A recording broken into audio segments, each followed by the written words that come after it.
Hello friend, સ્વાગત છે તમારું મારી ગુજરાતી રસોઈ ટિપ્સ ચેનલમાં। તો આજે આપણે બનાવીશું બાજરીનો રોટલો। તો બધાના જ ઘરે બાજરીનો રોટલો તો બનતો જ હોય છે, પણ તમે ક્યારેય મારી આ રીતથી નહીં બનાવ્યો હોય રોટલો, અને બનાવવામાં પણ ખૂબ આસાનીથી તમે અહીંયા બનાવી શકો છો।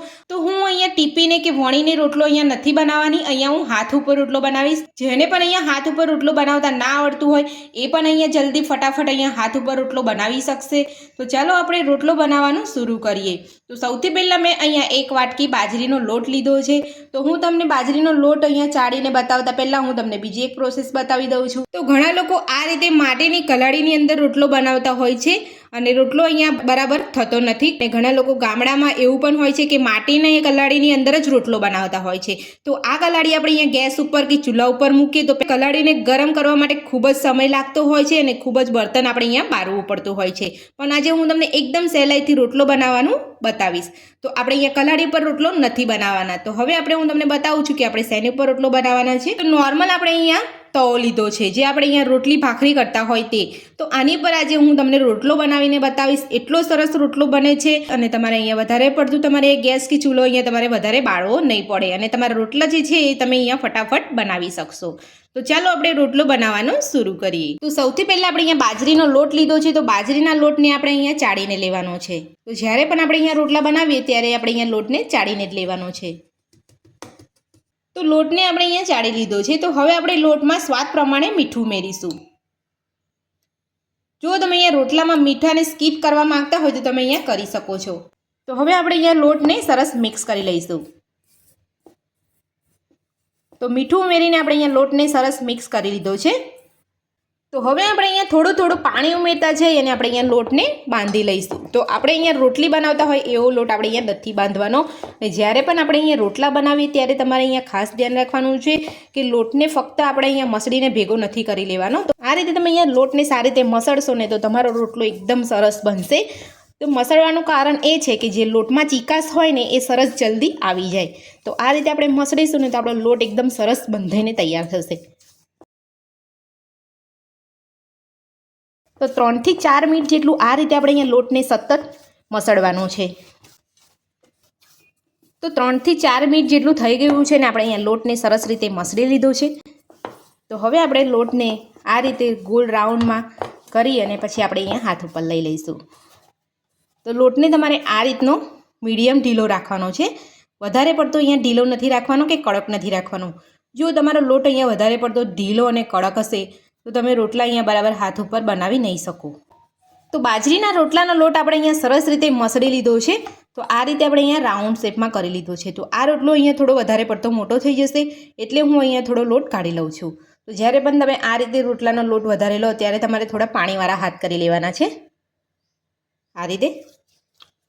ને બંને હાથમાં તમારે અહીંયા પાણી લગાવી લેવાનું છે।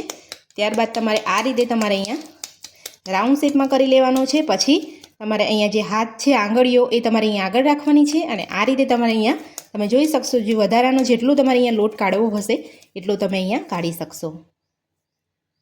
તો આ રીતે તમારે અહીંયા લોટ કાઢી લેવાનો છે, અને ફરીથી તમારે અહીંયા થોડું પાણી લગાવી લેવાનું છે, અને આ રીતે રાઉન્ડ શેપમાં વાળી લેવાનું છે। ત્યારબાદ તમારે આ અંગૂઠો થોડો દૂર રાખવાનો છે, અને આ હાથ જે છે એ તમારે આ રીતે રાખવાનો છે। તો આ રીતે તમારે અહીંયા બંને હાથને આ રીતે તમારે અહીંયા ગોળ ફેરવવાના છે। તો આ રીતે ફેરવશો ને તમે તો તમારો રોટલાનો આકાર એકદમ સરસ રીતે આવી જશે, તમે જોઈ શકો છો। હવે આપણે બંને હાથથી દબાવી લઈશું, અને આ રીતે અહીંયા થોડું આંગળાની મદદથી થોડું આપણે અહીંયા શેપ આપી દઈશું। હવે આપણે જે કિનારી છે એટલે કે અહીંયા જે રોટલાની ધાર છે એની ઉપર આ રીતે પાણી લગાવી લઈશું। તો આપણે અહીંયા પાણી લગાવી લીધું છે। તો હવે આપણે અહીંયા જે ધાર છે એ હાથની હથેળીની મદદથી આપણે અહીંયા થોડી એને ટીપીશું। હવે આપણે અહીંયા ધાર થોડી ટીપી લીધી છે। તો હવે આપણે અહીંયા હાથ જે આંગળા છે આપણે અહીંયા રોટલાની નીચે રાખીશું, અને જે બીજા આંગળા છે અને અંગૂઠો છે એને આપણે અહીંયા ઉપર રાખીશું। તો આ રીતે આપણે અહીંયા નીચેથી અને ઉપરથી આપણે અહીંયા થોડું અહીંયા કિનારી દબાવવાની છે, અને વચ્ચેનો ભાગ છે જે આપણે અહીંયા થોડો જાડો જ રાખવાનો છે। અને આ રીતે આપણે અહીંયા કિનારી દબાવતા થોડું અંદર આવીશું એટલે આપણે અંદરનો ભાગ પણ સરસ રીતે દબાઈ જશે, અને તમારો રોટલો અહીંયા સરસ બનશે।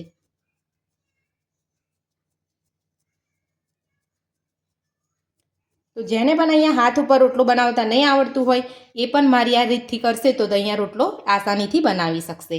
તો આ રીતનું તમને અહીંયા રોટલું લાગે તો તમારે આ રીતે થોડું પાણી લગાવી અને તમારે અહીંયા સેટ કરી લેવાનું છે. હવે આપણે અહીંયા ધીરે ધીરે આ રીતે હથેળીની મદદથી કિનારી ધીરે ધીરે ટીપતા જઈશું. ધીરે ધીરે આપણે અહીંયા કિનારી ટીપવાની છે, પછી આપણે હાથની મદદથી આપણે અહીંયા આંગળીઓ જે છે એ આપણે અહીંયા વચ્ચે ધીરે ધીરે આપણે આ રીતે ટીપવાનું છે. તો આ રીતે તમે ધીરે ધીરે ટીપશો ને તો તમારો રોટલો એકદમ સરસ રીતે બની જશે. તો આ રીતે તમારે આંગળીઓની મદદથી વચ્ચેનો જે ભાગ જાડો હોય એ તમારે આ રીતે વણવાનો છે. તમે જોઈ શકો છો મારો રોટલો અહીંયા સહેજ પણ તૂટતો નથી. તમે અહીંયા ધીરે ધીરે કરશો ને તો તમારો રોટલો એકદમ સરસ તૈયાર થશે. તો રોટલાને આપણે અહીંયા હાથ ઉપર ટીપી લીધો છે. તો હવે આપણે અહીંયા એક તવો મૂક્યો છે, તો તવો આપણો અહીંયા ગરમ થઈ ગયો છે. તો હવે આપણે તવા ઉપર રોટલો લઈ અને શેકી લઈશું. તો રોટલાને આપણે આ રીતે નાખવાનો નથી, આપણે અહીંયા શાંતિથી રોટલાને અહીંયા મૂકવાનો છે. હવે આપણે અહીંયા થોડો ગેસને ફૂલ રાખીશું. રોટલાનો અહીંયા બધી બાજુથી સરસ કલર બદલાય એટલે આપણે અહીંયા રોટલાને પલટાવી લઈશું. તો તમે જોઈ શકો છો રોટલો આપણે અહીંયા થોડો શેકાઈ ગયો છે એટલે આપણે અહીંયા પલટાવી લઈશું. તો બધી જ બાજુથી પહેલાં આપણે આ રીતે તવેથાની મદદથી આપણે અહીંયા ચેક કરી લેવાનો છે. જો અહીંયા રોટલો બરાબર ચડ્યો નહીં હોય તો તમારો રોટલો અહીંયા ચોંટી જશે. તો આ રીતે આપણે અહીંયા હાથ ઉપર લઈ અને આપણે અહીંયા પલટાવી લઈશું. તો તમે જોઈ શકો છો આપણે અહીંયા એક બાજુ રોટલો શેકાઈ ગયો છે. તો આ રીતનો આપણે અહીંયા અધકચરો રોટલો શેકી લેવાનો છે. તો હવે આપણે અહીંયા બીજી બાજુ પણ ચેક કરી લઈશું. તો હજુ બીજી બાજુ આપણે અહીંયા રોટલો નથી શેકાયો એટલે ફરી આપણે અહીંયા મૂકી અને આપણે અહીંયા શેકાવા દઈશું. તો તમે જોઈ શકો છો આપણો રોટલો અહીંયા એકદમ સરસ રીતે ફૂલીને તૈયાર થયો છે.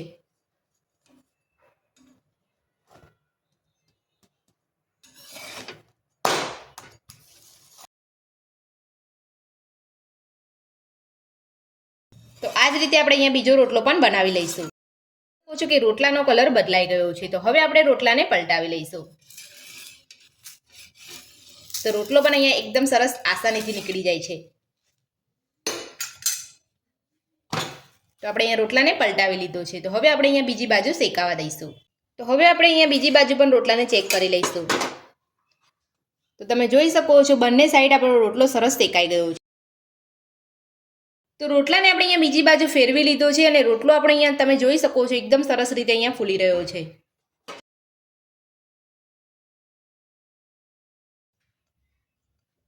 તો આ રીતે તમે અહીંયા ધીરે ધીરે દબાવશો ને એટલે તમારો રોટલો એકદમ સરસ ફૂલીને તૈયાર થશે. તો હાથથી ટીપેલો રોટલો પણ આપણે અહીંયા એકદમ સરસ બન્યો છે, તમે જોઈ શકો છો. અને બંને બાજુ અહીંયા સરસ શેકાઈ ગયો છે. તો હવે આપણે કાઢી લઈશું. તો બાજરીના રોટલા બનીને આપણે અહીંયા તૈયાર છે. તો આપણે અહીંયા હાથ ઉપર રોટલા કઈ રીતે બનાવી શકાય એ તમને મેં આજે આ વિડીયોમાં શીખવાડ્યું છે.